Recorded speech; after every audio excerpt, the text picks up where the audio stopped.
A crystal glass. That's all it was, just a glass. But when I reached to pour the wine, this man's slick hair tucks sharp enough to cut air laughed in Arabic, thinking I wouldn't understand. A creature like her. Touching crystal, he said. The table exploded with laughter. I didn't flinch. I set the glass down gently. My hand was shaking, sure. But I looked him dead in the eyes and said also in Arabic, "The crystal doesn't lower the hand that holds it. It reflects the dignity of the one who drinks." And the room fell, silent. Let me back up. That night I was covering a shift at the Delphi Grand, the kind of hotel where chandeliers look like frozen waterfalls and people whisper diversity like it's a disease. I wasn't even supposed to be on schedule. Someone called out. I picked up the tray and put on my worn shoes because Mom's latest insurance denial had just come in, and I didn't have the luxury to rest. Security at the staff door stared at my badge too long. A guest pulled her purse closer as I passed. Another muttered, "They're really pushing inclusion tonight." His friend giggled. "Don't be sensitive, it's just a joke. That kind of joke always leaves grease in the air." Then there was table 1. Head of the table sat Charles Banner, oil magnate turned media darling. Next to him, his daughter Lily. She was different. Young eyes, sharp, watching everything. Around them, a senator, a talk show host, some foreign diplomat, a finance scholar, and the man who'd just mocked me, arms folded, smug as sin.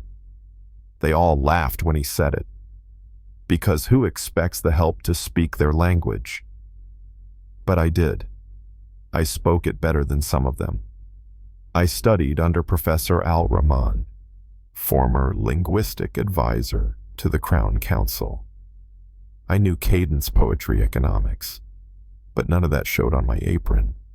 So when I answered back in fluent, eloquent Arabic, time stopped. Forks froze mid-air.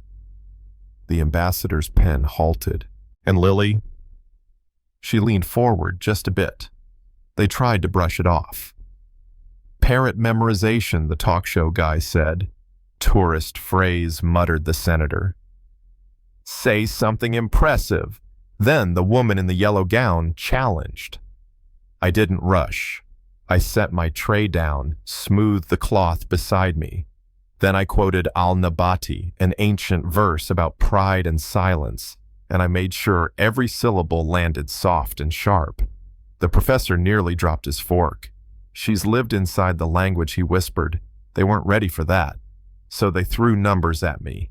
Technical trade terms, global shipping routes, economic tariffs, trying to trip me up.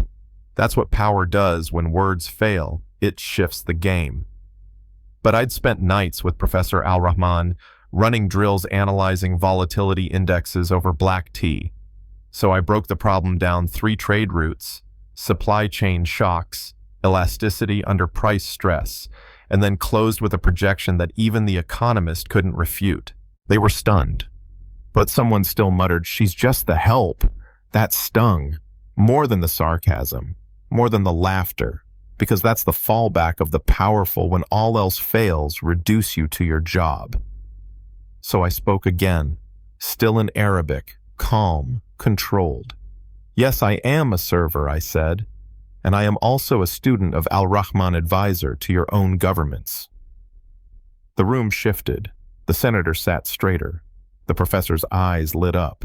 I could see Lily's jaw clench, not in anger, but in awakening. And then I pulled out the letter. The scholarship, full ride, signed by none other than Charles Banner himself, who apparently hadn't recognized me at all. I read it aloud, his signature catching the chandelier light. Silence cracked open into chaos. People gasped. Someone clapped. Then another. The professor stood. The ambassador whispered something to the diplomat beside her. But me, I just stood there, steady, tray at my side. After that night, the video went viral. Someone caught it on a phone. Waitress shuts down Billionaire in Arabic. Comments exploded. Support poured in. But so did the trolls. She's making it about race, just a stunt. Bet she's been coddled all her life. What they didn't know, my mom cleaned offices at night. I translated homework for her at 10. I learned Arabic between bus rides and graveyard shifts. Nothing about me was handed over. I earned it word by word. The hotel's board suspended Charles. Internal investigation. Sponsors backed out. The PR team begged for a brand pivot. But I had conditions. I didn't want a spotlight. I wanted change. So we built it, together. A 3-step policy. 1, call out microaggressions. 2, escalate when ignored. 3, remove repeat offenders. No tolerance, no excuses. We created a reporting system, anonymous audits, manager accountability. And I stayed on. 1 shift a week, tray in hand, so they'd never forget where this began. And yeah, Charles reached out. Wanted a private meeting. Brought an apology, this time in Arabic. It wasn't perfect, but it was real. I made him say it with his own mouth, not just read it. I apologize for the words that diminished your dignity, he said. Stumbling breath hitching on the gutturals. I didn't rescue him, just nodded when he got it right.